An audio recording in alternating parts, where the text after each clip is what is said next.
Historian T V کی طرف سے السلام علیکم۔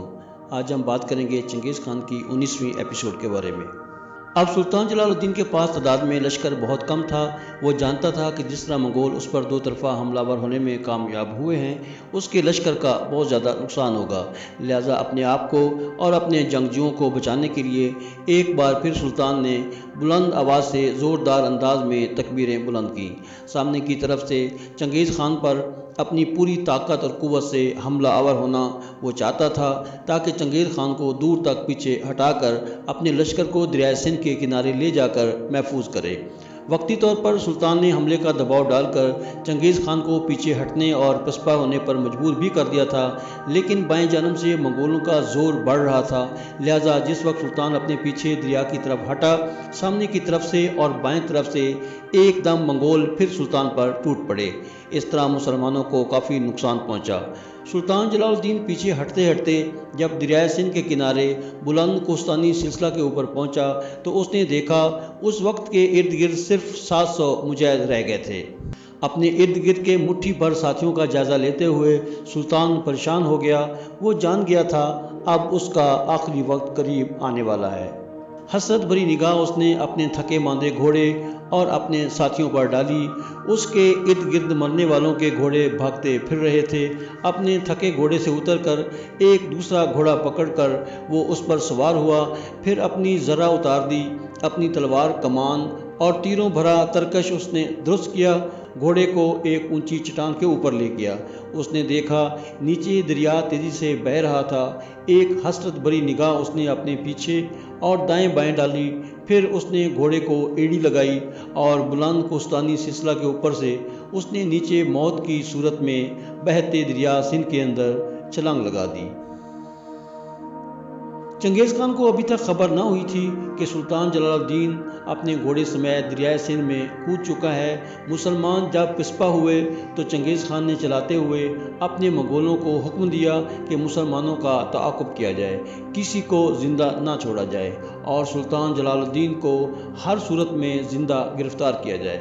اپنے گھوڑے کو دوڑاتا ہوا چنگیز خان اپنے بیٹے اور سالاروں کے ساتھ دریائے سندھ کے کنارے پہنچا تو اس نے دیکھا اس وقت سلطان جلال الدین گھوڑے پر بیٹھا دریائے سندھ کی موجوں سے لڑتا ہوا دریائے پار کرنے کی کوشش کر رہا تھا۔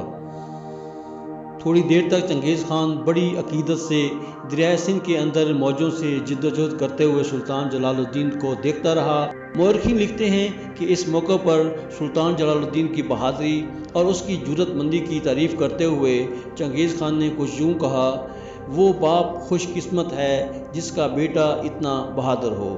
اس موقع پر چنگیز خان سلطان جلال الدین کی جرأت مندی کی تعریف کر رہا تھا، لیکن وہ خطرہ خیال کرتا رہا۔ وہ یہ سوچنے پر مجبور تھا کہ جلال الدین ہندوستان میں داخل ہونے کے بعد اگر ہندوستان میں مسلمانوں کی سلطنت سے مدد لے کر پلٹا تو ایک بار پھر منگولوں کے لیے جان لیوا خطرہ ثابت ہوگا۔ وہ انہی سوچوں میں غرق تھا کہ اس کے کچھ سالاروں نے پیشکش کی کہ وہ دریائے سندھ کو عبور کر کے جلال الدین کا تعاقب کرے، لیکن چنگیز خان نے انہیں ایسا کرنے کی اجازت نہیں دی۔ چنگیز خان کا خیال تھا کہ جلال الدین دریائے سندھ کی تیز موجوں سے لڑتا ہوا خود ہی دریا میں ڈوب کر ہلاک ہو جائے گا اور دریائے سندھ کو پار نہیں کر سکے گا۔ لہٰذا اس نے کسی سالار کو دریا عبور کر کے جلال الدین کا تعاقب کرنے کی اجازت نہ دی۔ چنگیز خان اور اس کے بیٹوں کے دیکھتے ہی دیکھتے سلطان دریائے سندھ کی تیز موجوں سے لڑتا ہوا دریا کی موجوں میں گم ہو گیا۔ سلطان جلال الدین کی اس بہادری پر چنگیز خان ہی نہیں، اس کے بیٹے بھی اس کی جرأت مندی پر اش اش کر اٹھے تھے۔ سلطان کے بعد اس کے خاندان والوں اور جانثاروں پر وحشی منگولوں کے ہاتھوں جو کچھ بیتی اس کے تصور سے ہی انسان کانپ اٹھتا ہے۔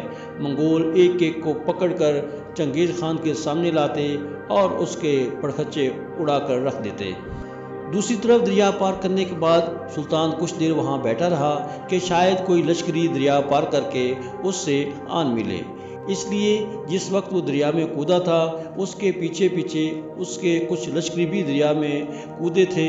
ان میں سے تو اکثر پانی میں ڈوب گئے، لیکن جو بچ گئے ان میں سے کچھ منگولوں کے تیروں کی زد میں آ کر ختم ہو گئے۔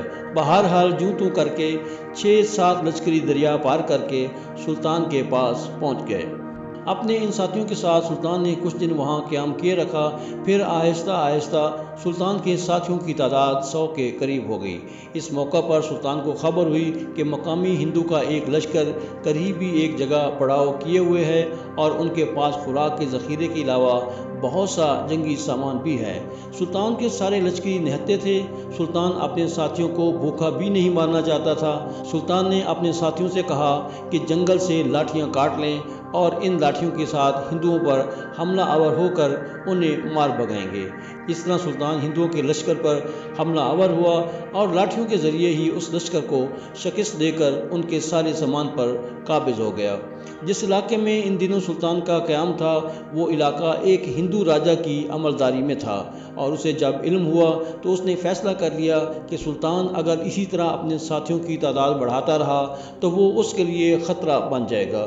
لہٰذا اس نے 1000 پیادہ اور 500 سواروں کا ایک لشکر تیار کر لیا اور ارادہ کیا کہ سلطان پر حملہ آور ہو کر اس کا خاتمہ کر دے گا۔ دوسری طرف سلطان کے لشکر بھی آہستہ آہستہ جو مختلف جگہوں سے دریا پار کر رہے تھے سلطان کے پاس پہنچنا شروع ہو گئے، اور آہستہ آہستہ اس کے پاس لشکر کی تعداد سینکڑوں تک پہنچ گئی۔ دوسری طرف جب سلطان اور راجا کے لشکر کا آمنا سامنا ہوا تو سلطان نے ڈٹ کر اس کا مقابلہ کیا۔ راجا کو اس نے بدترین شکست دی اور اس کے پاس جس قدر ساز و سامان تھا اس سے چھین لیا۔ چنانچہ آس پاس کے راجاؤں کو بھی خطرہ ہوا اگر ایک راجا کو شکست دینے کے بعد مسلمانوں کا سلطان آگے بڑھا تو دوسروں کے لیے بھی خطرہ پیدا ہو جائے گا۔ لہذا انہوں نے ایک متحدہ لشکر سلطان کو مار بھگانے کے لیے تیار کیا۔ سلطان کے پاس اس وقت اس کے 500 ساتھی جمع ہو چکے تھے۔ راجاؤں نے 6000 کا ایک لشکر تیار کیا اور سلطان پر حملہ آور ہو گئے۔ سلطان نے اس موقع پر حیرت انگیز جرأت اور شجاعت کا مظاہرہ کیا۔ مقامی ہندو راجا یہ خیال کرتے تھے کہ اپنے 6000 لشکر کے ساتھ وہ سلطان کے 500 لشکریوں کے پرخچے اڑا دیں گے، لیکن جب جنگ ہوئی تو سلطان تکبیریں بلند کرتا ہوا حملہ آور ہوا۔ اس نے 6000 ہندو لشکر کے پرخچے اڑا دیے اور ان کا سارا ساز و سامان اپنے قبضے میں لے لیا۔ اب ارد گرد کے لوگوں میں سلطان کی دھاک بیٹھ گئی۔ اس کے ادھر ادھر لشکری بھی اس کے آس پاس آنا شروع ہو گئے اور اس کے ساتھیوں کی تعداد 6000 کے قریب پہنچ گئی۔ سلطان جلال الدین کی ان کامیابیوں کی اطلاع چنگیز خان کو بھی ہو رہی تھی، جس نے ابھی تک اپنے لشکر کے ساتھ دریائے سندھ کے کنارے پڑاؤ کر رکھا تھا۔ لہذا چنگیز خان نے ایک خاصا بڑا لشکر تیار کیا اور اپنے ایک سالار کی قیادت میں دریائے سندھ پار کر کے اس لشکر کو سلطان جلال الدین کے تعاقب میں روانہ کیا۔ منگولوں کا لشکر ہندوستان میں داخل ہوا، مختلف جگہوں پر جلال الدین کو تلاش کیا لیکن انہیں کامیابی نہ ہوئی۔ منگولوں نے پورے ہندوستان کو چھان لیا، یہاں تک کہ لاہور اور ملتان کے شہروں میں بھی تباہی و بربادی کا کھیل کھیلا، لیکن سلطان اس کے ہاتھ نہ لگ سکا۔ تاہم منگولوں کا لشکر ناکام و نامراد واپس چلا گیا۔ منگولوں کی واپسی پر دریائے سندھ کے کنارے چنگیز خان کے خلاف مسلمانوں کی یہ آخری جنگ تھی، جس میں مسلمانوں نے جم کر چنگیز خان کا مقابلہ کیا اور اسے بے پناہ نقصان پہنچایا۔ اس جنگ کے نتیجے میں جب سلطان جلال الدین دریائے سندھ عبور کر کے دوسری طرف چلا گیا تھا، اس وقت تبت سے لے کر دریائے سندھ تک کے سارے علاقے کو ایک طرح سے چنگیز خان نے روند کر اپنا غلام بنا ڈالا تھا۔ اب چنگیز خان نے اپنے لشکر کے ساتھ واپس جانے کا ارادہ کیا۔ اس کا مرکزی شہر قراقرم دنیا کی بلند ترین صحرا گوپی کے پار تھا، جو تبت کے علاقے سے لگ بھگ 800 میل کے فاصلے پر تھا۔ واپسی کا سفر شروع کرنے سے پہلے چنگیز خان پشاور شہر پر بھی حملہ آور ہوا اور پشاور شہر کو فتح کرنے کے بعد آخر اس نے واپسی کا سفر شروع کر دیا۔ اس نے کشمیر کی وادیوں کا رخ کیا۔ وہ چاہتا تھا کہ سکندر اعظم کی طرح ناقابل عبور کوستانی سلسلوں کے اوپر سے گزرتا ہوا واپس جائے۔ کوستان سے ہوتا ہوا وہ واپس لوٹا اور ان شہروں پر جہاں تجارتی کارواں سفر کرتے تھے اپنے لشکر کے ساتھ سفر کرتا ہوا وہ سمرقند جا پہنچا۔ جس وقت وہ سمرقند پہنچا اس کے ساتھ مختلف شہروں پر حملہ آور ہونے کے نتیجے میں ہزاروں قیدی بھی تھے۔ ان قیدیوں کو دیکھتے ہوئے جو اس نے سب سے پہلے حکم دیا وہ یہ تھا کہ سارے قیدیوں کو موت کے گھاٹ اتار دیا جائے۔ اس طرح وہ بد نصیب جو گرفتار ہوئے تھے اپنے وطن سے دور موت کے گھاٹ اتار دیے گئے۔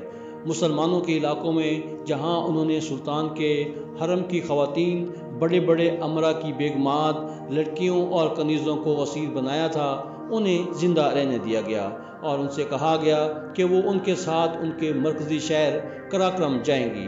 ادھر روانہ ہونے سے پہلے وہ اپنے اپنے وطن کو آخری بار دیکھ کر خوب رو لیں۔ سمرقند پہنچ کر اس نے اپنے سالاروں کو مخاطب کر کے کہا، علاء الدین خوارزم شاہ کو نہ اپنے وعدے پر قائم رہنا آتا تھا اور نہ اپنے لوگوں کی حفاظت کرنا وہ جانتا تھا۔ اب تک جو علاقے چنگیز خان نے فتح کیے تھے، ان سب میں اس نے اپنے حاکم مقرر کر دیے۔ اس نے مختلف علاقوں میں ڈاک کی چوکیاں قائم کیں، شاہراہیں سڑکیں درست کروائیں اور اس کے بعد مختلف علاقوں میں جو اس کے لشکر پھیلے ہوئے تھے ان کی طرف قاصد بھجوائے کہ سب دریائے سیہوں کے کنارے اس کے پاس جمع ہو جائیں۔ چنگیز خان کا پیغام ملتے ہی اس کے لشکر کے مختلف حصے جو مسلمانوں کے مختلف علاقوں میں پھیلے ہوئے تھے، بڑی تیزی سے سفر کرتے ہوئے دریائے سیہوں کے کنارے چنگیز خان کی طرف روانہ ہونے لگے۔